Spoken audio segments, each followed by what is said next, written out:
여보, 오늘 레슨 어땠어요? 박소영이 밝게 웃으며 남편에게 물었습니다. 김민주는 피아노 건반을 정리하며 대답했죠. 아이들이 정말 열심히 해줘서 보람 있었어. 특히 민지가 쇼팽 연습곡을 완주했을 때는 정말 감동이었지. 민준의 눈이 반짝였습니다. 동네 음악학원에서 피아노를 가르치는 32살의 민주는 소박하지만 행복한 일상을 보내고 있었어요. 아내 소영은 유명 화장품 회사 루비코스메틱에서 마케팅 업무를 담당하며 커리어를 쌓아가고 있었습니다. 30살의 소영은 결혼 3년 차로 아직 신혼의 달콤함이 남아있던 시기였죠. 하지만 소영의 마음 한구석에는 늘 불만이 자리 잡고 있었어요. 남편의 수입이 너무 적었거든요. 친구들은 모두 의사나 변호사, 대기업 임원과 결혼했는데 자신만 음악교사와 결혼한 것이 가끔 창피하게 느껴졌습니다. 결혼식 때 친구들이 보는 눈이 아직도 기억났어요. 여보, 우리 언제쯤 좀 더 큰 집으로 이사 갈 수 있을까? 강남은 아니더라도 적어도 투베드룸은 있었으면 좋겠어. 소영이 조심스럽게 물었어요. 조금만 더 기다려줘. 학원 원생이 늘어나고 있어서 곧 상황이 나아질 거야. 개인 레슨도 몇 개 더 받을 예정이고. 민주는 항상 같은 대답만 했습니다. 소영은 속으로 한숨을 쉬었어요. 언제까지 이런 식으로 살아야 하는지 막막했습니다. 그런데 어느 날부터 민준에게 이상한 증상이 나타나기 시작했습니다. 피아노 건반을 누르는 손가락에 힘이 빠지더니 계단을 오르기도 힘들어졌어요. 처음에는 단순한 피로라고 생각했지만 증상은 점점 심해졌습니다. 물컵을 들다가 떨어뜨리기도 하고 젓가락질도 제대로 못하게 되었어요. 소영아, 나 요즘 손에 힘이 잘 안 들어가는 것 같아. 민준이 조심스럽게 말했죠. 피곤해서 그런 거 아닐까? 좀 쉬면 나아질 거야. 소영은 대수롭지 않게 대답했습니다. 하지만 속으로는 짜증이 났어요. 벌써 나이가 들어서 몸이 망가지나 하는 생각이 들었거든요. 아직 32밖에 안 된 나이에 무슨 병이 있겠어? 그런데 민준의 증상은 나아지지 않았어요. 오히려 더 심해졌죠. 젓가락질도 제대로 못하게 되고 글씨도 삐뚤빼뚤해졌습니다. 심지어 넘어지기까지 했어요. 결국 소영의 재촉으로 대학병원을 찾게 되었습니다. 병원에서의 진료는 길고 복잡했어요. 혈액검사, MRI, 근전도 검사까지 온갖 검사를 다 받았습니다. 의사는 여러 검사를 진행한 후 조심스럽게 입을 열었어요. 아직 초기 단계이긴 하지만 희귀 근육병인 근위축성 측삭경화증으로 보입니다. 점진적으로 근육 기능이 약화될 수 있어요. 꾸준한 치료와 관리가 필요하고 앞으로 상당히 많은 비용이 들 것 같습니다. 월 500만 원 이상은 각오하셔야 해요. 소영은 그 자리에서 주저앉았습니다. 돈 걱정까지 해야 하다니. 우리 월급으로는 감당이 안 되는데 어떻게 하지? 민주는 담담하게 받아들이려 했지만 음악교사로서의 꿈이 무너져 내리는 것을 느꼈어요. 괜찮아. 우리 함께 이겨내자. 소영이 민준의 손을 꼭 잡았지만 목소리에는 떨림이 있었습니다. 하지만 소영의 마음 한구석에는 이미 불안과 원망이 자리 잡기 시작했어요. 왜 하필 우리에게 이런 일이 생기는 거지? 다른 집은 다 멀쩡한데. 민준의 아버지 김태사는 평소 검소한 생활을 하며 작은 원룸에서 홀로 살고 있었습니다. 65살의 태사는 아내를 일찍 여인 후 아들 민준이 전부였어요. 택시를 운전하며 생계를 이어가는 평범한 노인으로 보였죠. 낡은 소나타를 몰고 하루 12시간씩 일했습니다. 아들의 병 소식을 듣고 깊은 절망에 빠졌어요. 아버지, 걱정 마세요. 저 괜찮습니다. 민준이 애써 밝게 말했지만 태산의 마음은 무너져 내렸어요. 내가 뭔가 더 해줄 수 있는 게 있을 텐데. 태사는 주머니 속 낡은 지갑을 만지작거렸습니다. 통장에 있는 몇백만 원으로는 아들의 치료비에 턱없이 부족했어요. 사실 태사는 30년 전부터 대성그룹을 이끌어온 재계의 거물이었어요. 건설, 화학, 금융까지 손대지 않은 분야가 없는 대기업 총수였죠. 하지만 아내가 교통사고로 세상을 떠난 후 재산과 권력이 가족의 행복을 지켜주지 못한다는 것을 깨달았습니다. 그날 밤 태사는 모든 것을 내려놓기로 결심했어요. 그 이후로는 검소한 생활을 하며 아들에게도 자신의 정체를 숨겨왔습니다. 민준이가 돈 때문이 아닌 진정한 사랑으로 결혼하길 바랐는데 태사는 혼자 중얼거렸습니다.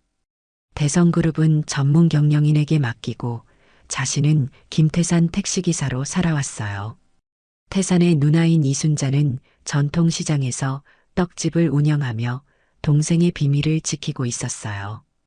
70살의 순자는 가끔 태산을 만나 걱정을 표했습니다.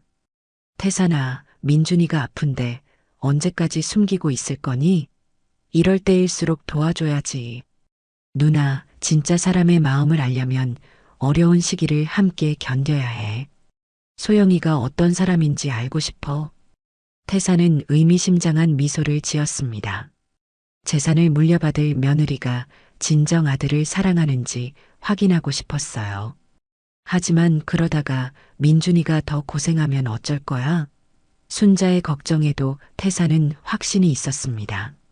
조금만 더 기다려보자. 진짜 위기가 오면 그때 나서겠어. 민준의 병이 점차 진행되면서 일상생활에 큰 변화가 생겼습니다. 음악학원 수업을 대폭 줄여야 했고 소영이 혼자서 생계를 책임져야 하는 상황이 되었어요. 처음에는 헌신적으로 민준을 돌보던 소영이지만 시간이 지날수록 지쳐가기 시작했습니다. 하루는 민준이 욕실에서 넘어져 소영이 부축해야 했어요. 여보, 미안해. 내가 이렇게 되어서. 민준이 조심스럽게 말했습니다. 아니야, 괜찮아.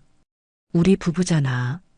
소영은 억지로 웃어 보였지만 내심 답답함이 커져갔어요. 회사에서의 업무 압박과 집에서의 간병 부담이 겹치면서 소영은 점점 예민해졌습니다. 특히 민준의 아버지 태산을 볼 때마다 불만이 쌓여갔어요. 아버님은 그냥 보고만 계시네. 경제적 도움도 못 주시면서. 소영은 친구들에게 불만을 털어놓기 시작했어요. 내 친구들은 시댁에서 얼마나 도움을 많이 받는데 우리는 뭐야? 택시나 몰면서 손자도 없는 주제에. 소영의 불만은 점점 노골적으로 변해갔습니다. 친구 미연이는 남편이 병원 개원할 때 시아버지가 10억을 지원해줬다고 자랑했고 친구 혜진이는 신혼집을 시댁에서 마련해줬다고 했어요. 소영은 자신의 처지가 더욱 초라하게 느껴졌습니다. 태사는 아들 부부를 위해 할 수 있는 모든 것을 하고 싶었지만 자신의 정체를 밝히지 않은 채로는 한계가 있었습니다. 대신 몰래 병원비를 지원하고 좋은 의료진을 소개해주며 뒤에서 도움을 주고 있었어요. 태산의 비서인 박 실장은 조심스럽게 물었습니다. 회장님, 직접 도움을 주시면 되는데 왜 이렇게 돌아가시는지요? 아들이 진짜 사랑하는 여자인지 확인하고 싶어. 돈 때문에 결혼한 건 아닌지 말이야. 태사는 단호했어요. 이상하네. 이 병원에서 특별 관리를 해준다고 하는데 누가 후원하는 걸까? 소영이 의아해했지만 태사는 그저 침묵할 뿐이었습니다. 소영의 회사 생활도 점점 힘들어졌어요. 잦은 조퇴와 병가로 인해 상사들의 눈총을 받기 시작했고 동료들과의 관계도 어색해졌습니다. 소영 씨, 요즘 너무 자주 빠지시는 것 같은데 업무에 차질이 생기고 있어요. 프로젝트 진행이 늦어지고 있다고요. 상사의 지적에 소영은 억울함을 느꼈어요. 가정 사정이 있어서 그런 건데 회사에서는 이해해주지 않았습니다. 대리 승진도 다른 동기에게 밀렸어요. 소영은 점점 분노가 쌓여갔습니다. 민준의 병세는 계속 악화되었어요. 이제는 혼자서 옷을 입기도 힘들어졌고 식사할 때도 도움이 필요했습니다. 소영은 매일 새벽 6시에 일어나 민준을 씻기고 옷을 입혀준 다음 회사에 갔어요. 퇴근 후에는 다시 민준을 돌봐야 했죠. 주말에는 병원에 데려가고 물리치료를 받게 해야 했습니다. 소영의 체력은 한계에 달했어요. 언제까지 이런 생활을 해야 하는지 막막했습니다. 한편 태산의 누나인 이순자는 조카 며느리 소영이 변해가는 모습을 안타깝게 지켜보고 있었어요. 70살의 순자는 전통시장에서 떡집을 운영하며 평범하게 살고 있었지만 동생의 정체를 알고 있었죠. 태산아, 언제까지 이렇게 살 거니? 민준이가 아픈데 왜 도와주지 않아? 소영이 애가 힘들어하잖아. 순자가 걱정스럽게 물었어요. 누나, 진짜 사람의 마음을 알려면 어려운 시기를 함께 견뎌야 해. 소영이가 어떤 사람인지 제대로 알고 싶어? 태산의 목소리에는 깊은 뜻이 담겨 있었습니다. 하지만 순자는 걱정이 앞섰어요. 그래도 민준이가 너무 고생하고 있어. 빨리 도와주는 게 어떨까? 조금만 더 기다려봐. 곧 모든 게 명확해질 거야. 소영의 불만은 점점 커져갔어요. 민준의 병세가 호전되지 않자 자신의 인생이 망가지고 있다고 생각하기 시작했습니다. 회사에서도 육아휴직을 눈치 보며 사용해야 했고 친구들과의 만남도 줄어들었어요. 내가 왜 이런 생활을 해야 하지? 소영은 거울을 보며 자신의 변한 모습을 한탄했습니다. 화장품도 제대로 못 바르고 옷도 예전 같지 않았어요. 다크서클이 심해지고 살도 빠졌습니다. 민주는 아내의 변화를 감지했지만 자신 때문이라는 죄책감에 아무 말도 할 수 없었어요. 소영아, 내가 빨리 나으면 다시 예전처럼 살 수 있을 거야. 민준의 위로에 소영은 쓴웃음을 지었습니다. 언제 나을지도 모르는데 무슨 소리야. 의사는 점점 악화될 거라고 했잖아. 그러던 어느 날 소영은 친구들과의 모임에서 충격적인 이야기를 들었어요. 혜진이 말하길 자신의 언니가 남편이 사고로 장애인이 되자 이혼했다는 것이었습니다. 처음에는 끝까지 함께하겠다고 했는데 1년 만에 마음이 바뀌더라고. 지금은 다른 남자랑 재혼해서 잘 살고 있어. 그 말을 들은 소영은 마음이 복잡해졌어요. 나도 그럴 수 있는 건 아닐까? 소영은 처음으로 이혼에 대해 진지하게 생각해보기 시작했습니다. 민준의 병이 진행되면서 소영의 회사 생활에도 큰 영향을 미치기 시작했습니다. 잦은 조퇴와 휴가로 인해 동료들의 시선이 부담스러워졌고 승진에서도 뒤처지는 상황이 되었어요. 그런 소영에게 묘한 관심을 보이기 시작한 사람이 있었습니다. 새로 부임한 마케팅팀 부장 최영호였어요. 45살의 최영호는 기혼자였지만 젊고 능력 있는 소영에게 특별한 관심을 보였습니다. 이혼 경험이 있는 최영호는 여성의 마음을 사로잡는데 능숙했어요. 소영 대리, 요즘 많이 힘들어 보이네. 커피 한잔 할까? 최영호가 자연스럽게 접근했어요. 감사합니다, 부장님. 요즘 집안 사정이 좀 복잡해서요. 소영은 자신도 모르게 마음의 문을 열기 시작했습니다. 최영호는 교묘하게 소영의 마음을 파고들었어요. 남편의 병에 대한 동정과 이해를 표하면서도 소영의 능력과 매력을 치켜세웠습니다. 소영 대리 같은 인재가 이런 상황에 매몰되는 건 정말 안타까워. 인생은 한 번뿐인데 말이야. 최영호의 말에 소영은 점점 흔들리기 시작했어요. 그동안 누구도 자신의 고충을 이해해주지 않았는데 최영호만큼은 달랐습니다. 부장님, 저도 가끔 이런 생각을 해요. 내가 왜 이런 고생을 해야 하나 하고요. 결혼할 때는 이런 일이 생길 줄 몰랐거든요. 소영의 솔직한 고백에 최영호는 더욱 적극적으로 다가갔어요. 소영이 자신의 상황을 털어놓을수록 최영호는 묘한 쾌감을 느꼈습니다. 기혼 여성을 유혹하는 스릴이 있었거든요. 최영호는 소영에게 고급 레스토랑에서의 식사를 제안했고 업무상 필요하다며 정당화했어요. 집에서는 민준의 상태가 점점 악화되고 있었습니다. 걷기도 힘들어졌고 기본적인 일상생활에도 도움이 필요한 상황이 되었어요. 소영아, 미안해. 정말 미안해. 민주는 아내에게 미안함을 표했지만 소영의 마음은 이미 다른 곳을 향하고 있었습니다.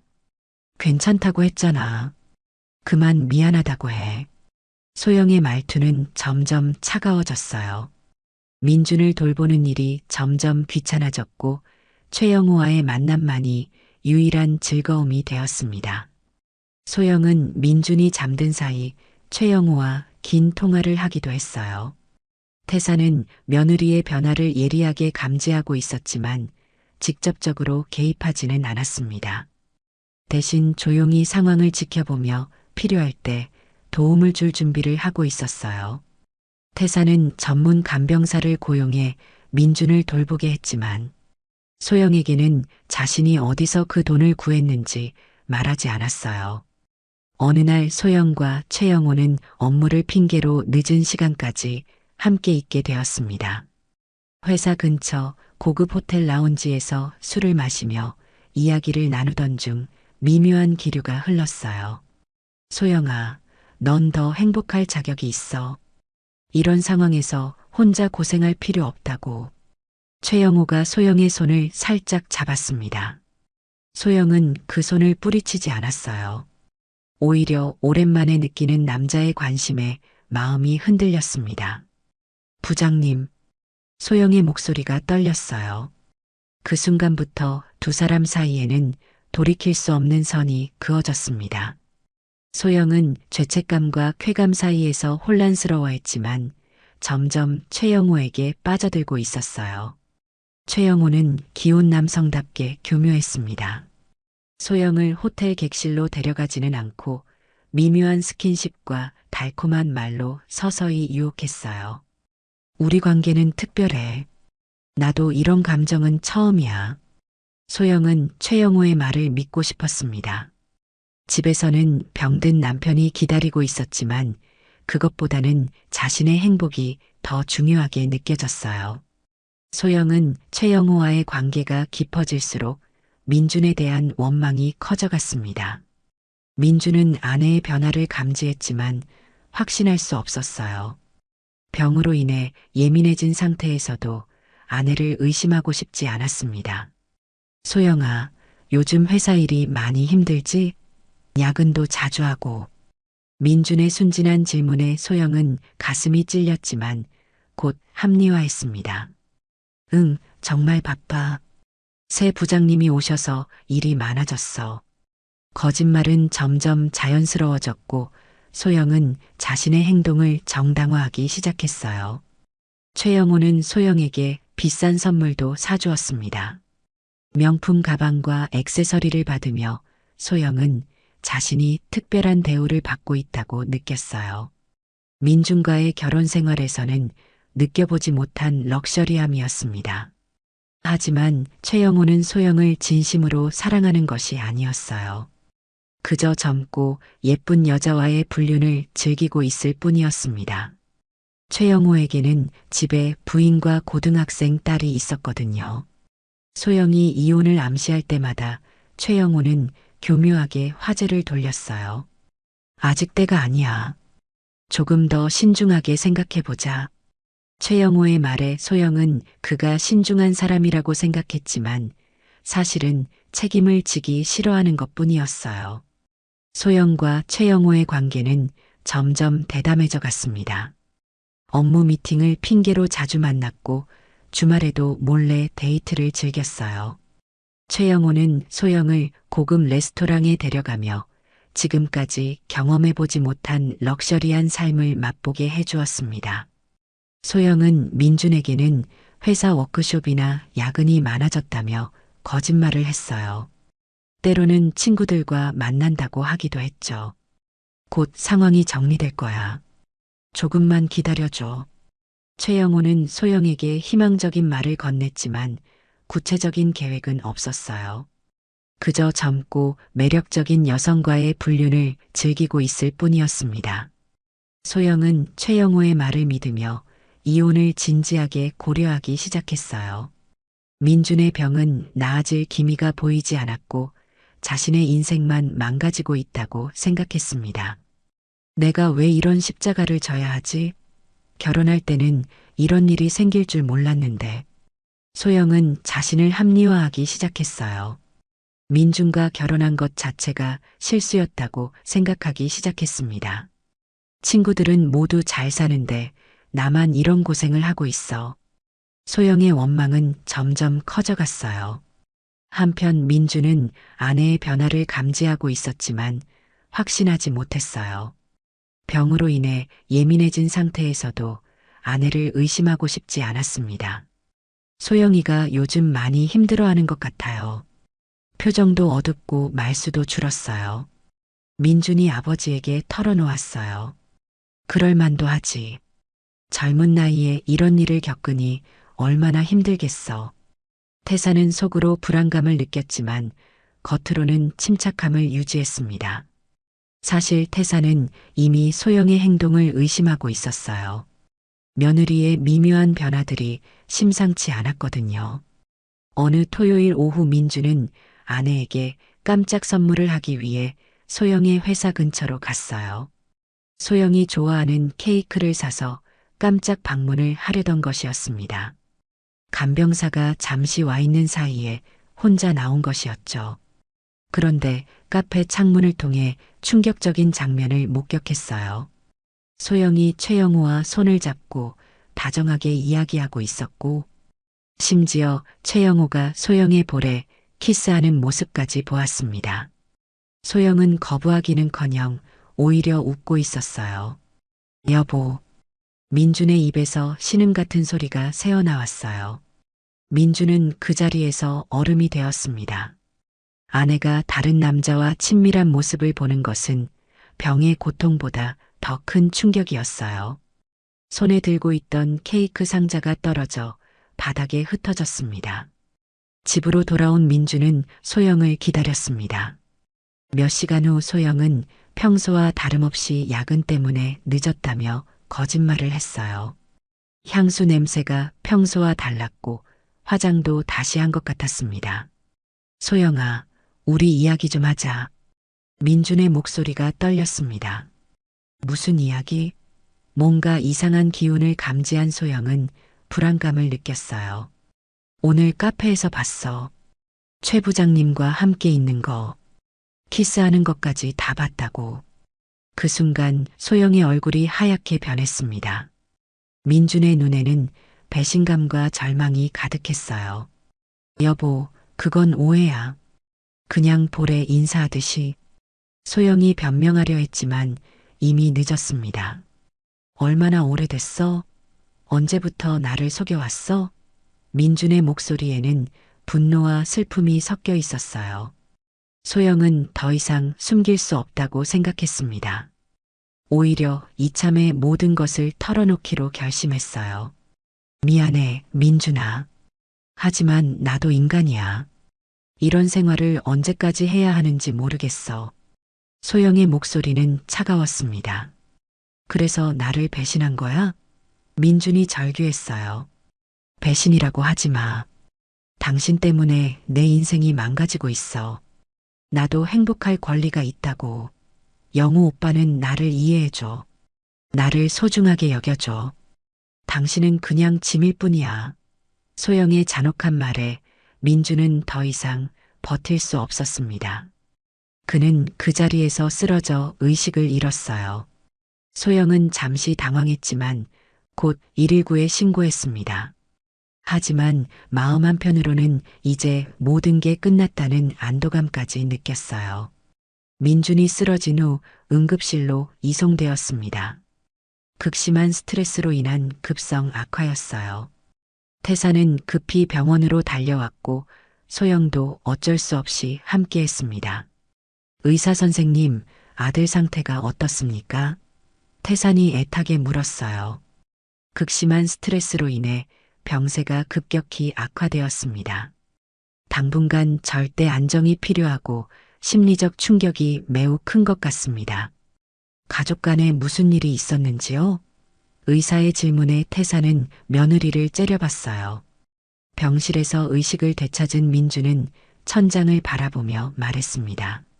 아버지, 이혼하겠습니다. 더 이상 견딜 수 없어요. 태산의 가슴이 무너져 내렸어요. 아들이 이런 고통을 겪는 모습을 보는 것이 견딜 수 없었습니다. 소영은 병원에서 형식적인 간병만 했을 뿐 마음은 이미 최영호에게 가 있었어요. 오히려 이번 기회에 깔끔하게 정리하자고 생각했습니다. 아버님, 저희 이혼하는 게 서로에게 좋을 것 같아요. 더 이상 이런 생활은 의미가 없어요. 소영이 태산에게 차갑게 말했어요. 소영아, 다시 생각해 보렴. 민준이는 너를 정말 사랑해. 부부가 어려울 때 함께 견뎌내는 거 아니냐? 태산이 애원했습니다. 사랑만으로는 살 수 없어요. 현실을 보세요. 아버님께서도 경제적으로 도움을 주실 수 없잖아요. 택시 운전해서 번 돈으로 뭘 할 수 있겠어요? 소영의 노골적인 말에 태산은 충격을 받았어요. 소영의 진짜 속마음을 확인한 것이었습니다. 그동안 고생 많으셨어요. 하지만 저도 제 인생이 있어요. 평생 병자 간병하며 살 수는 없거든요. 제가 왜 이런 고생을 해야 해요? 소영은 더욱 냉혹하게 말했습니다. 태사는 며느리의 변한 모습에 깊은 실망을 느꼈어요. 동시에 아들을 위해 무엇인가 해야 한다는 생각이 들었습니다. 소영아, 마지막으로 부탁 하나만 들어줄 수 있겠니? 태산이 조심스럽게 말했어요. 뭔데요? 지금 와서 무슨 부탁이에요? 소영이 짜증스럽게 대답했습니다. 민준이가 완전히 회복될 때까지만 기다려줄 수 없겠니? 이 아버지가 무릎 꿇고 부탁할게. 태산이 정말로 무릎을 꿇으려 하자 소영은 당황했어요. 아버님, 뭐 하세요? 그러지 마세요. 사람들이 봐요. 소영이 주변을 둘러보며 당황해했어요. 그럼 제발 부탁이야. 민준이를 버리지 말아줘. 하지만 소영의 마음은 이미 굳어져 있었습니다. 안 돼요. 저도 제 인생이 소중해요. 아버님도 택시나 몰고 계시면서 큰 소리 치지 마세요. 가난한 집안에 시집와서 이미 충분히 고생했어요. 이제는 제가 행복해질 차례예요. 소영의 독설의 태사는 깊은 상처를 받았어요. 그는 그동안 검소하게 살면서도 며느리가 진정한 사람인지 시험해보고 싶었지만 결과는 실망스러웠습니다. 그렇게 생각하는구나. 태산의 목소리는 차갑게 변했어요. 네, 솔직히 말씀드리는 거예요. 더 이상 이런 생활은 못하겠어요. 최영호도 소영의 상황을 알고 있어요. 곧 이혼하면 우리가 함께 할 수 있을 거예요. 소영의 말에 태사는 더욱 분노했어요. 결국 다른 남자가 있었구나. 태사는 이제 모든 것을 이해했습니다. 그날 밤 태사는 오랜 시간 고민에 빠졌습니다. 아들을 위해서라도 이제는 자신의 정체를 드러내야 할 때가 온 것 같았어요. 하지만 그 전에 소영과 최영호가 어떤 사람들인지 정확히 알아봐야겠다고 생각했습니다. 태사는 더 이상 참을 수 없었습니다. 아들을 위해서라도 이제는 행동에 나서기로 결심했어요. 자신의 비서실장에게 전화를 걸었습니다. 서 변호사, 내일 오전에 대성그룹 본사로 와주게. 중요한 일이 있어. 알겠습니다, 회장님. 무슨 일이신지요? 가족 문제야. 자세한 건 내일 얘기하지. 태사는 30년 만에 처음으로 회장의 모습을 드러낼 준비를 했어요. 한편 소영은 최영호와의 관계를 더욱 공개적으로 하기 시작했어요. 이혼 절차를 밟기로 결심한 이상 더 이상 숨길 필요가 없다고 생각했습니다. 영호야, 이제 정말 자유로워질 수 있을 것 같아. 소영이 기대에 찬 목소리로 말했어요. 그래, 고생 많았어. 이제 새로운 시작이야. 최영호도 대답했지만 마음 한편으로는 불안감이 있었습니다. 소영이 정말 이혼하면 자신이 책임져야 할 상황이 올 수도 있었거든요. 그런데 다음날 최영호에게 충격적인 소식이 들려왔어요. 회사 동료로부터 믿기 힘든 이야기를 들은 것이었습니다. 영호야, 너 혹시 소영이 시아버지가 누군지 알아? 동료가 조심스럽게 물었어요. 글쎄, 택시기사라고 들었는데? 야, 대성그룹 김태산 회장이야. 어제 우리 회사에 투자 관련해서 오셨는데 직원들 명단 보시더라고. 소영이 이름 보시고 깜짝 놀라시던데 최영호는 그 자리에서 얼어붙었습니다. 대성그룹은 자신이 다니는 회사의 주요 투자자 중 하나였어요. 태산 회장의 며느리와 불륜 관계라는 것이 알려지면 자신의 인생이 끝장날 수도 있었습니다. 설마, 그럴 리가.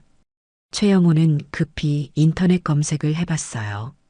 검색 결과 태산은 정말로 대성그룹의 창업주이자 현 회장이었습니다. 30년 전부터 그룹을 이끌어온 재계의 거물이었어요. 하지만 평소 언론에 잘 나오지 않아 일반인들에게는 잘 알려지지 않은 상태였습니다. 자산 규모만 5조 원이 넘는 국내 10대 재벌이었죠. 최영호는 급하게 소영에게 전화를 걸었어요. 소영아, 큰일 났어. 너 시아버지가 누군지 정말 몰랐어? 뭐? 무슨 소리야? 소영이 당황했습니다. 대성그룹 김태산 회장이야. 김태산 회장. 소영은 그 말을 듣고 충격에 빠졌어요. 대성그룹은 국내 10대 그룹 중 하나로 태산 회장은 재계의 전설적인 인물이었습니다. 말도 안 돼. 그럴 리가 없어. 소영이 떠들면서도 급히 확인해 봤어요. 인터넷에서 찾은 태산 회장의 사진은 분명히 자신의 시아버지였습니다.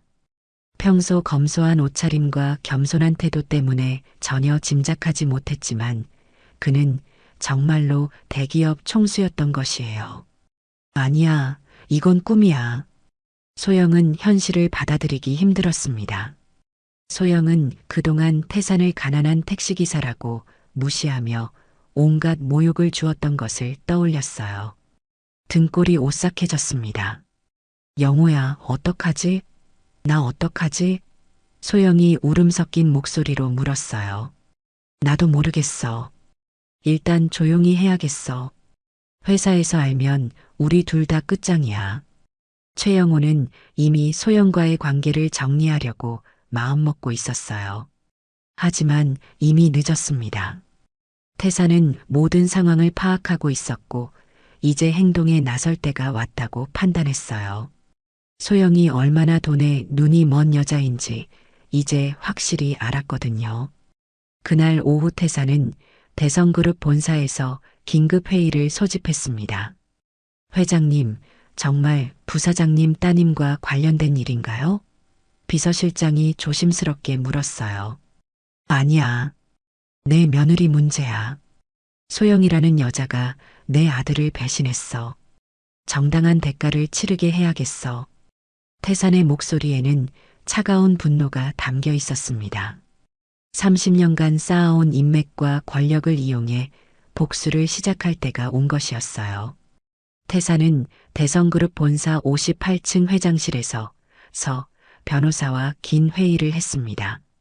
30년간 함께해온 오른팔인 서 변호사는 태산의 분노를 처음 보는 것이었어요. 아들을 괴롭힌 사람들에게 정당한 대가를 치르게 하기로 결심했습니다. 회장님, 법적으로는 문제가 될 것이 없습니다. 오히려 정당한 사업상 결정이라고 볼 수 있죠. 서 변호사가 설명했어요. 좋아. 그럼 시작하자. 이번엔 제대로 해보자. 태산의 눈에는 차가운 결의가 서려 있었습니다. 첫 번째 조치는 소영이 다니는 화장품 회사에 대한 것이었습니다. 대성그룹은 해당 회사 루비코스메틱의 30% 지분을 보유한 최대 투자자였고 태사는 투자금 회수를 결정했어요. 동시에 납품 계약도 모두 중단하기로 했습니다. 이는 루비 코스메틱에게 치명적인 타격이었어요. 급히 대성그룹 본사로 찾아온 루비 코스메틱 김 사장은 땀을 뻘뻘 흘리며 말했습니다. 회장님, 투자 철회 사유가 무엇입니까? 갑작스러운 결정이라 당황스럽습니다. 회사의 윤리 경영에 심각한 문제가 있다고 판단됩니다. 특히 일부 간부진의 도덕적 해이가 용납할 수 없는 수준이라고 들었습니다. 태산의 말은 명확했어요. 최영호의 불륜과 소영의 배신을 정확히 알고 있다는 뜻이었습니다. 김 사장은 식은땀을 흘리며 급히 답했어요.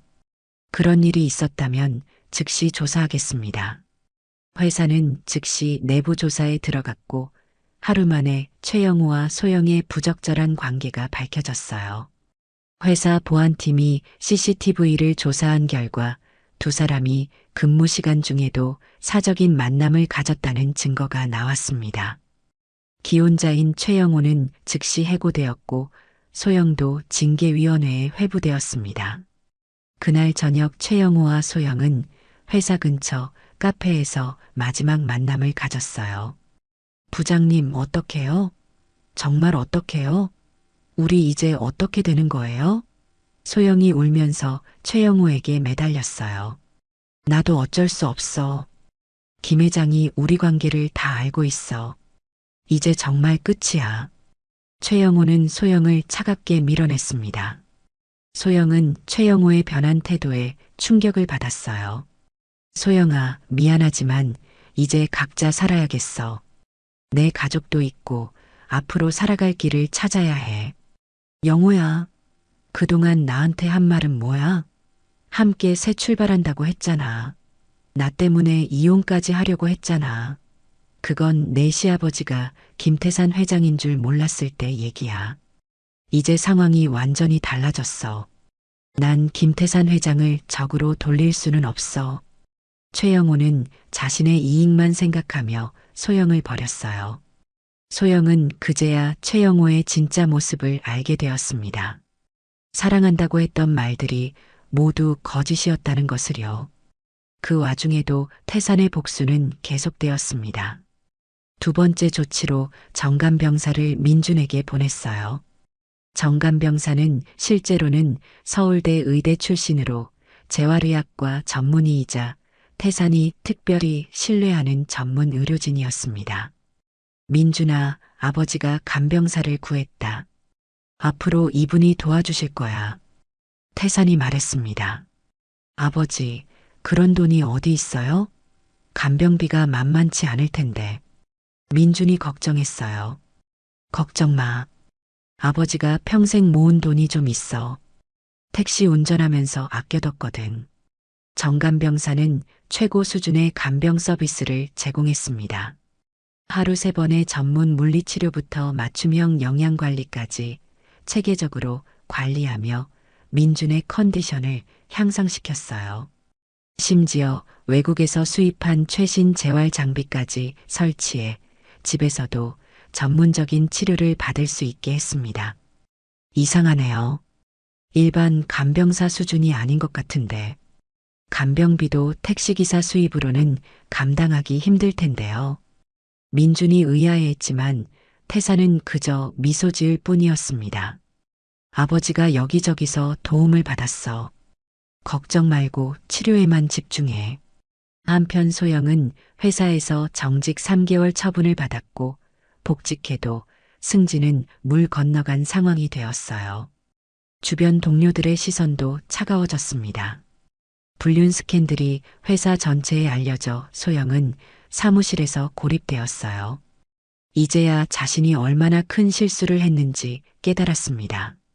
시아버지께 사과라도 해야겠어. 소영이 뒤늦게 후회하며 태산을 찾아갔어요. 태산은 소영을 차갑게 맞이했습니다. 무슨 일로 왔나? 아버님, 제가 잘못했어요. 정말 죄송해요. 소영이 무릎을 꿇으며 사과했어요. 눈물을 흘리며 진심으로 뉘우치는 모습이었지만 태산의 마음은 이미 굳어 있었습니다. 이제 와서 사과한다고 달라질 게 있나? 내가 민준이에게 한 짓을 생각해봐. 태산의 목소리는 단호했습니다. 아버님이 대성그룹 회장님이신 줄 몰랐어요. 정말 몰랐다고요. 만약 알았다면 절대 이런 일은 일어나지 않았을 거예요. 그게 중요한가? 내가 누구든 상관없이 남편을 배신했잖아. 돈이 있다고 알았으면 배신하지 않을 거였나? 결국 돈 때문이라는 얘기네. 태산의 지적에 소영은 할 말이 없었어요. 소영의 마음속 탐욕이 적나라하게 드러난 것이었습니다. 제발 한 번만 용서해 주세요. 다시는 이런 일 없을게요. 민준이한테도 진심으로 사과할게요. 소영이 울며 매달렸어요. 용서는 민준이가 할 몫이야. 나는 이미 내 진짜 모습을 봤어. 돈을 밝히고 이기적인 여자의 모습을 말이야. 태사는 세 번째 조치도 취했어요. 최영호의 과거 이력을 면밀히 조사해보니 이전 회사에서도 부하 직원과 불륜을 저지른 전력이 있었습니다. 또한 회사 자금을 개인적인 용도로 사용한 의혹도 있었어요. 태사는 이런 정보들을 업계 전반에 조용히 흘렸고 최영호는 어디서도 취직할 수 없는 상황이 되었습니다.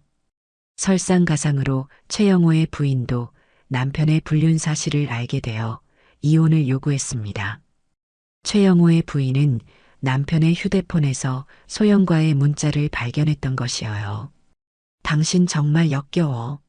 어떻게 아픈 남편 둔 여자와 그럴 수 있어? 최영호의 부인은 분노했고 즉시 이혼 소송을 제기했습니다. 최영호는 하루아침에 직장, 가정, 미래를 모두 잃었어요. 마지막으로 태사는 소영의 친구들에게도 진실을 알렸습니다. 소영이 그토록 자랑하던 친구들에게 자신의 정체와 소영이 한 일들을 모두 털어놓았어요. 친구들은 충격을 받았고 소영을 외면하기 시작했습니다. 소영은 완전히 고립되었어요. 소영과 최영호 모두 자신들의 탐욕과 배신이 가져온 결과를 뼈저리게 느끼게 되었습니다. 30년간 쌓아온 태산의 인맥과 권력 앞에서 그들은 너무나 나약한 존재였어요. 태산은 드디어 민준에게 모든 진실을 털어놓기로 결심했습니다. 아들의 건강이 많이 좋아진 상황에서 이제는 솔직해질 때라고 생각했어요. 민준아, 아버지가 할 말이 있어. 태산이 조심스럽게 말을 꺼냈습니다. 네, 아버지. 무슨 말씀이세요? 사실 아버지는 대성그룹 회장이야. 민준은 그 말을 듣고 잠시 말문이 막혔어요. 아버지, 무슨 말씀이세요? 농담이시죠? 농담이 아니야. 아버지가 30년 동안 대성그룹을 운영해왔어. 하지만 너에게는 평범한 아버지로 살고 싶었어. 태사는 아내를 잃은 후 재산과 권력의 허무함을 깨달았다고 설명했어요. 그래서 아들만큼은 진정한 사랑으로 살기를 바랐다고 했습니다. 그래서 소영이의 진짜 마음을 알고 싶었던 거야. 안타깝게도 그 아이는 시험에 통과하지 못했어. 민주는 충격적인 사실들을 차례로 알게 되었어요. 소영이의 불륜, 태산의 정체, 그리고 그동안 뒤에서 도움을 주었던 모든 일들까지요. 아버지, 제가 너무 어리석었네요. 민준이 눈물을 흘렸습니다. 아니야, 민준아. 너는 진실한 사랑을 했어. 그게 잘못이 아니야. 태사는 아들을 따뜻하게 안아주었어요. 이제 새로운 시작이야. 아버지가 최고의 치료진을 구성해서 내 병을 완치시킬 거야. 그리고 내가 하고 싶은 일을 마음껏 할 수 있도록 도와줄게. 실제로 태사는 해외 유명 의료진을 초청해 민준의 치료에 최선을 다했어요. 최신 치료법과 재활 프로그램을 통해 민준의 상태는 눈에 띄게 호전되었습니다. 몇 달 후 민준은 다시 피아노를 연주할 수 있을 정도로 회복되었어요. 태사는 아들을 위해 음악재단을 설립했고 민준은 그곳에서 새로운 꿈을 키워나갔습니다. 아들아, 이제 정말 행복하니? 태산이 물었어요. 네, 아버지. 진짜 소중한 게 뭔지 알게 되었어요. 한편 소영은 모든 것을 잃고 홀로 남게 되었습니다. 회사에서는 해고되었고 최영호에게도 버림받았어요. 뒤늦게 자신의 잘못을 깨달았지만 이미 돌이킬 수 없었습니다. 태산의 누나인 순자도 조카의 회복을 기뻐했어요. 태산아, 이제야 마음이 놓이네. 민준이가 건강해져서. 누나 고생 많으셨어요. 이제 떡집도 그만두시고 편히 지내세요. 아니야, 일하는 게 좋아. 다만 민준이가 행복하면 그걸로 충분해. 1년 후 민주는 음악재단에서 만난 선생님과 새로운 사랑을 시작했어요.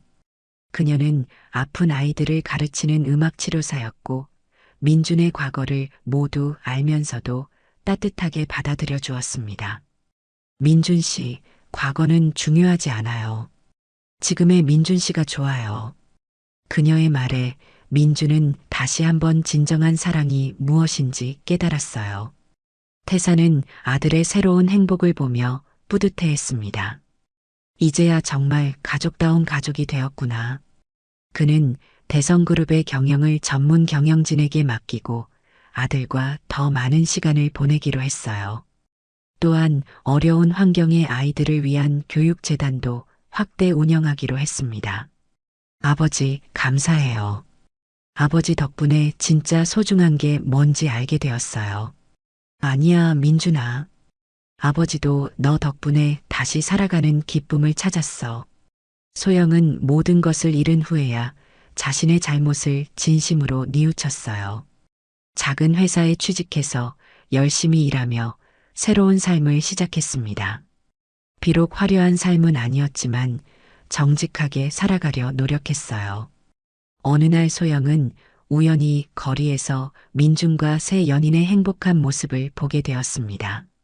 민준은 완전히 회복되어 건강해 보였고 진심으로 행복해 보였어요. 정말 잘 됐네.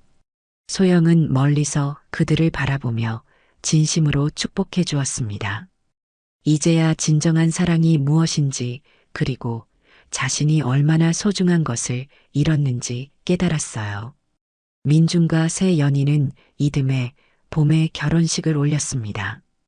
태사는 아들의 결혼식에서 감동의 눈물을 흘렸어요. 민준아, 이제 정말 행복하게 살 거라. 네, 아버지. 아버지께서 가르쳐 주신 진정한 사랑의 의미를 잊지 않을게요. 결혼식장에는 많은 사람들이 참석했어요.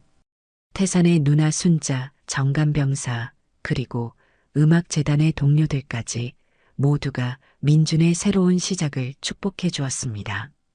태산은 결혼식 축사에서 이렇게 말했어요. 진정한 사랑은 어려울 때 함께하는 것입니다. 재산이나 지위가 아닌 마음과 마음으로 통하는 것이죠. 우리 민준이가 이제 그런 사랑을 찾았습니다. 민준의 새 아내는 태산을 진심으로 아버지처럼 모셨어요. 태산의 재산이나 지위에 관심이 없었고 오직 민준과 가족에 대한 사랑만 있을 뿐이었습니다. 아버님, 민준이와 함께 행복한 가정을 만들어 나가겠습니다. 고맙다, 얘야. 너 같은 며느리를 만나서 정말 다행이야. 몇 년 후 민준 부부에게는 예쁜 딸이 태어났어요. 태사는 손녀를 보며 인생의 완전한 행복을 느꼈습니다. 할아버지, 손녀가 태산에게 달려와 안겼어요. 우리 공주 할아버지가 많이 사랑해. 민주는 아버지가 손녀와 노는 모습을 보며 흐뭇해했습니다. 과거의 아픔은 모두 지나간 일이 되었고 이제는 오직 행복만이 가득했어요. 여보, 우리 정말 행복하네. 민준이 아내에게 말했습니다. 응, 당신과 아버님 그리고 우리 아이까지 완벽한 가족이야. 태사는 저녁 시간에 가족들과 함께 식사하며 이런 생각을 했어요. 재산과 권력보다 소중한 건 역시 가족이구나. 이제야 진짜 부자가 된 기분이야. 소영은 여전히 혼자 살며 조용한 삶을 이어가고 있었습니다. 가끔 민준 가족의 소식을 들으며 진심으로 그들의 행복을 빌어주었어요. 그것이 자신이 할 수 있는 유일한 속죄였습니다. 어느 일요일 오후 민준 가족은 공원에서 피크닉을 즐기고 있었어요.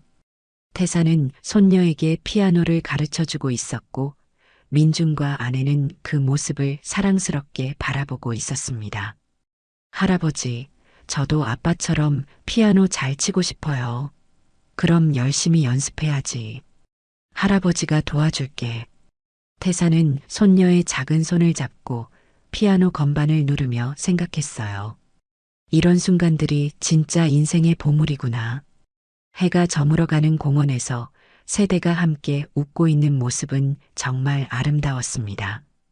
진정한 사랑과 가족의 소중함을 깨달은 그들에게는 더 이상 아무것도 두렵지 않았어요. 민주는 아내의 손을 잡으며 말했습니다. 고마워. 나와 우리 가족을 이렇게 사랑해줘서 나야말로 고마워.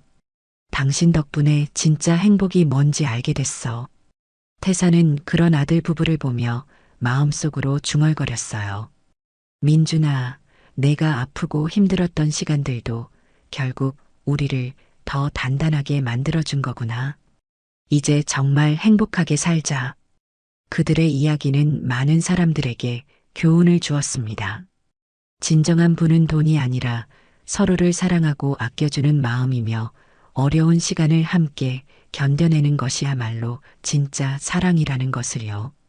그리고 언제나 늦지 않게 새로운 시작이 가능하다는 희망의 메시지를 전하게 되었습니다. 오늘 이야기가 좋으셨다면 구독과 댓글, 알람 설정 잊지 마시고 소중한 댓글 하나가 정말 큰 힘이 됩니다. 시청해 주셔서 진심으로 감사드립니다.